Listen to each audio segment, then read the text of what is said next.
postos, bienvenue dans cette nouvelle vidéo. On va évoquer certaines choses concernant le Paris Saint-Germain. On connaît maintenant le pourquoi du comment le Paris Saint-Germain a été sanctionné par le fair play financier, mais ça n'empêche que les autres clubs aussi cités dernièrement méritaient aussi de se faire sanctionner. Par contre, pas d'explication pour l'AS Monaco, qui a vendu pour plus de 850 millions d'euros depuis 2013. On n'a aucune information du pourquoi du comment Monaco a été sanctionné, mais on connaît maintenant avec la nouvelle règle du fair play financier la raison pour laquelle le Paris Saint-Germain a été sanctionné par le fair play financier, le gendarme financier. Mais bon, quoi qu'il en soit, les autres clubs cités aussi méritaient d'être sanctionnés parce que vu les dettes et vu les recrutements ces 10 dernières années, on ne comprend pas pourquoi ces équipes-là, ces clubs-là n'ont pas été sanctionnés.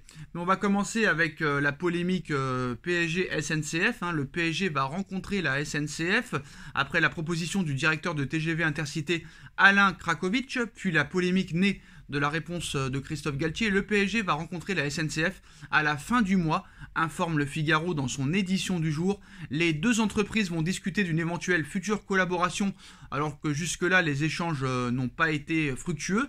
Les demandes de contact de notre part se sont amplifiées cet été, précise le Paris Saint-Germain. D'après l'équipe, la compagnie ferroviaire n'a pour le moment jamais fait d'offre à l'équipe masculine du PSG, tandis que l'équipe féminine use souvent de la SNCF pour ses déplacements. La SNCF dispose néanmoins de deux types d'offres pour les besoins du Paris Saint-Germain. L'affrètement d'un TGV spécialement complètement privatisé ou la privatisation d'une partie d'un TGV commercial. Reste à savoir si cela remplira tous les critères et les demandes du Paris Saint-Germain. Mais je trouve ça incroyable qu'on continue à parler de ça, alors que depuis des années, le Paris Saint-Germain se déplace en avion, et d'un seul coup, depuis quelques jours, ça devient un problème, ça a créé une polémique qui n'a pas lieu d'être. Même Christophe Galtier, après le match, il l'a dit très clairement, et il a eu raison. Jamais il s'excusera. La France a un problème avec l'humour. La France prend tout au premier degré. La France est trop susceptible. Et dans ce pays, non seulement on n'a pas d'humour, on ne comprend pas l'ironie, on ne comprend pas le sarcasme, on ne comprend pas le premier degré, on prend tout au tragique. Et ça, c'est un véritable problème. La France est souvent jaloux des gens qui ont réussi dans la vie. C'est très clair, c'est très net, c'est très précis. Quand tu vois qu'il y a un avant-match, une conférence de presse d'avant-match, où Galtier et Mbappé parlent, il y a un match PSG-Juve, première journée de Ligue des Champions, on leur parle de l'affaire Pogba et on leur parle de char à voile, de SNCF, de TGV, d'avions, de jets privés. Est-ce que c'est vraiment le bon moment d'en parler? Non. À un moment donné, moi je me fous complètement que le PSG se déplace en avion, en vélo, en bateau ou en voiture ou en bus. Je m'en fous. Tant que le PSG est là pour donner 100% sur le terrain, je me fous complètement du mode de transport du Paris Saint-Germain. Donc voilà. Et moi j'ai bien aimé la réponse de Christophe Galtier qui a affirmé son autorité et en expliquant qu'il ne s'excuserait pas. Et ça c'est très très bien. Voilà. Maintenant les postos, on va parler du fair play financier parce que bah oui, vous avez été nombreux à me poser la question, Sacha, pourquoi le PSG a été sanctionné, pas le Barça, 1,8 milliard d'euros de dette, Nasser Al-Khelaifi l'a confirmé, et si Nasser Al-Khelaifi l'a confirmé, c'est que l'UEFA l'a dit, il est président aussi de l'ECA, donc il a beaucoup d'informations Nasser, 1,8 milliard d'euros, un mercato XXL de 160 millions d'euros pour le Barça, Manchester qui a dépensé plus de 2 milliards d'euros en recrutement depuis 2012, Chelsea, entre les entraîneurs qui ont été virés, plus les mercatos incroyables depuis 2020, plus de 700 millions d'euros ont été investis, mais là pareil, pas de sanctions, le Milan AC aurait dû être sanctionné, l'Inter aurait dû être sanctionné, mais c'est que le Paris Saint-Germain qui a été vraiment sanctionné. Après, on ne connaissait pas le pourquoi du comment.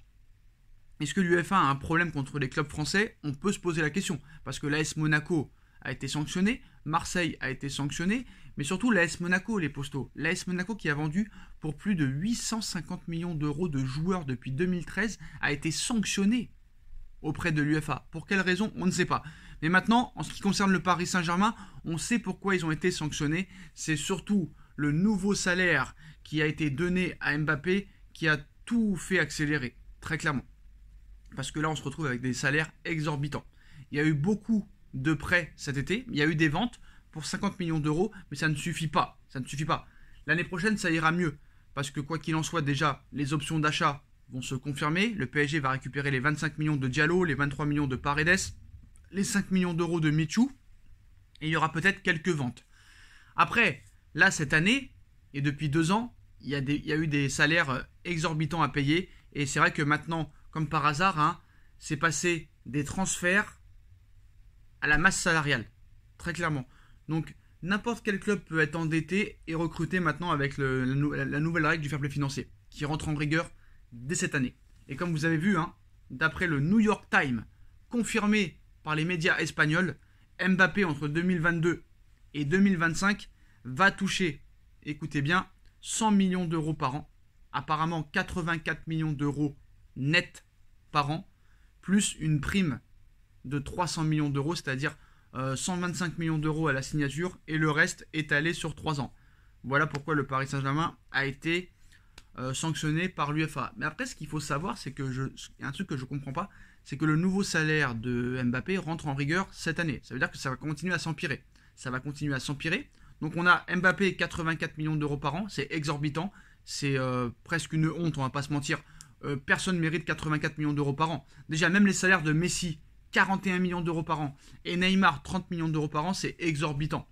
Mais là, 84 millions d'euros par an, même si c'est Mbappé, même s'il est extraordinaire, même s'il est phénoménal, même s'il n'y a rien à dire sur ses performances, c'est trop, c'est énorme, c'est vraiment énorme. Mais c'est une bouchée de pain, c'est une bouchée de pain dans le portefeuille et dans les finances du Qatar.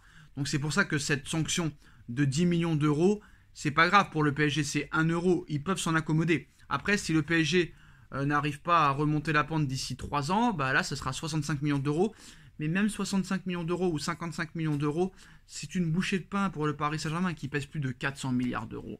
Donc le PSG se fout des sanctions de l'UEFA maintenant, très clairement.